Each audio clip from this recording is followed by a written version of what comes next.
అర కేజీ బాస్మతి రైస్‌ని తీసుకొని శుభ్రంగా కడిగేసి పెట్టేసిన తర్వాత ఒక లీటర్‌న్నర వరకు నీళ్లు పోసుకొని అందులోనే కొంచెం ఉప్పు, నూనె, అలాగే అనాస పువ్వు, దాల్చిన చెక్క, బిర్యానీ ఆకు, లవంగమగ్గులు, ఒక యాలక్కాయ, కొంచెం కుంకుమ పువ్వు వేసి స్టవ్ మీద పెట్టి అది ఉడికే లోపల పక్కన వెడల్పాటి దాకలో బిర్యానీ సరుకులు,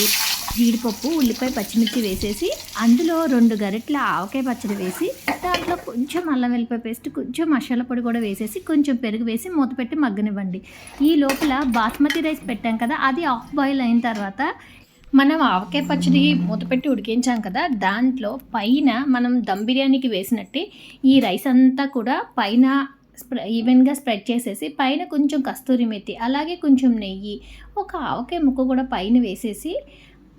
దమ్ బిర్యానీకి ఉడకబెడతాం కదండీ, అలాగా రైస్ అంతా ఉడికిపోయే వరకు చిన్న మంటలో పెట్టి ఉడికిస్తే ఆవకాయ బిర్యానీ రెడీ అయిపోతుంది. ఘాటుగా టేస్ట్ అదిరిపోతుంది. రైతాతో తింటే చాలా బావుంటుంది.